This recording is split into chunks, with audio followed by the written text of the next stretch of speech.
झारखंड के गुमला में केंद्र और राज्य की सरकारें धार्मिक स्थलों को पर्यटन स्थल के रूप में घोषित कर विकास का दम भर रही हैं। वहीं दूसरी ओर जिला मुख्यालय से लगभग 20 किलोमीटर की दूरी पर स्थित आंजन धाम बदहाली का दंश झेल रहा है।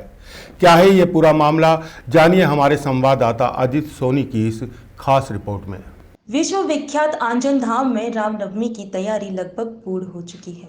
गुमला जिले के प्रमुख एवं विश्व प्रसिद्ध परमवीर हनुमान जी का जन्म स्थल आंजन धाम में रामनवमी को लेकर विशेष पूजा पाठ किए जाने की योजना है। यहाँ रामनवमी के अवसर पर पूरे विधि विधान से पूजा पाठ कर जुलूस निकाला जाता है। लोगों का मानना है कि यहाँ आने के बाद सारी मनोकामनाएं पूरी हो जाती हैं, लेकिन यहाँ असुविधाओं के चलते आपको पर्यटक ना के बराबर नजर आएंगी।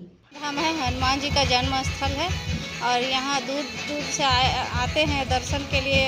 ये हनुमान आंजनी धाम पर यह पर्यटन स्थल है, पर अभी तक पर्यटन स्थल विकास का बाट जो रही है, अभी तक विकास नहीं दिखाई दे रहा है और विकास की बाट जो रही है अभी तक तो विकास तो यहाँ हुआ है पर इतना ज़्यादा नहीं हुआ है, अभी भी विकास की ज़रूरत है।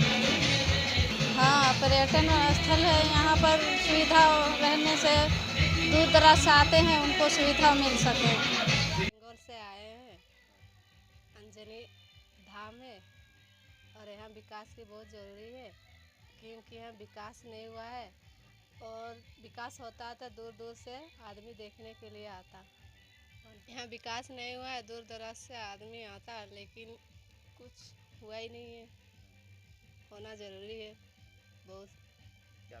आंजन धाम में मौलिक सुविधा की व्यवस्था नहीं होने के कारण पर्यटक यहां आने से कतराते हैं। हालांकि झारखंड सरकार ने वित्तीय वर्ष 2016 से 2017 में आंजन धाम को विकसित करने के लिए विशेष बजट प्रदान किया था, लेकिन अभी तक समुचित विकास नहीं हो पाया है, जिसके चलते स्थानीय लोगों में नाराजगी है।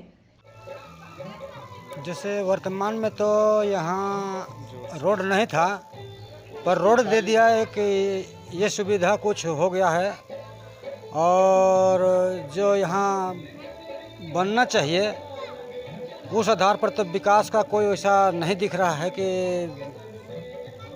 हो रहा है। सो इसलिए मैं कहना चाहूँगा कि यहाँ प्रशासन को कम से कम ज़्यादा से ज़्यादा ध्यान देना चाहिए कि यहाँ हनुमान जी का जन्म स्थान में विकास हो और यहाँ के लोग पलायन न करें और आगे बढ़ें। जोर से यहाँ अगर पर्यटन स्थल बन जाए तो यहाँ के लोग पलायन नहीं करेंगे, काफ़ी लोगों को रोजगार मिल जाएगा, यही तो विश्वास करते हैं। यहाँ आते हैं और वादा तो करते हैं, लेकिन वादा पूरा नहीं कर पा रहे हैं, यही बात है।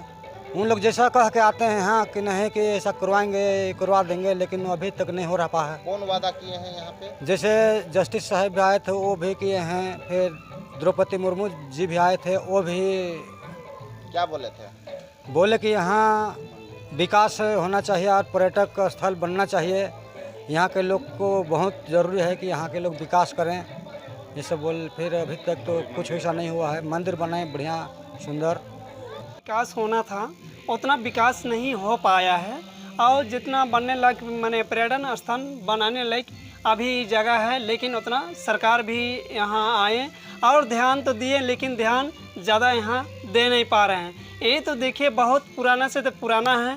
यहाँ अंजन मौजा और सेमाड़ी धरती बोलते हैं, इस धरती पर लेके देखो मौजा पड़ता है हम लोग का अंजन में निवास महतो और परबत्तीन का यहाँ 360 महतो था, 360 परबत्तीन था, 360 तालाब था। उसमें कोई खेत बना दिए हैं। अभी भी यहाँ देखेंगे तो अभी 6-7 गो अभी तालाब जिंदा उनका है। महुआ का पेड़ भी अभी है, कितना सालों के पुराना पेड़ गिर चुका है। तो यहाँ अंजन माता की आने के बाद में यहाँ कुछ नहीं था, जंगल झुंड था। जिसके जैसे वरदान किया ऐसे भवसागर पर लेके बेड़ा पार किया। वो आदमी को जैसे स्वापन रूप मिल रहा है, वो माने दरस के भी आ रहे हैं, चाहे दूर देश से वो स्वापन मिल के आ रहे हैं, कोई अभी नेट में दे रहे हैं तो नेट दे के आ रहे हैं। तो यहाँ जितना पर्यटन स्थल जो बनाने चाह रहे हैं उतना बना नहीं पा रहे हैं। बहरहाल इस तस्वीर से सरकार विकास के दावों की पोल खुल रही है। सरकार को चाहिए कि क्षेत्र में विकास कागजों तक नहीं धरातल पर लाया जाए। प्रतिदर्पण न्यूज के लिए गुमला झारखंड से अजीत सोनी की रिपोर्ट।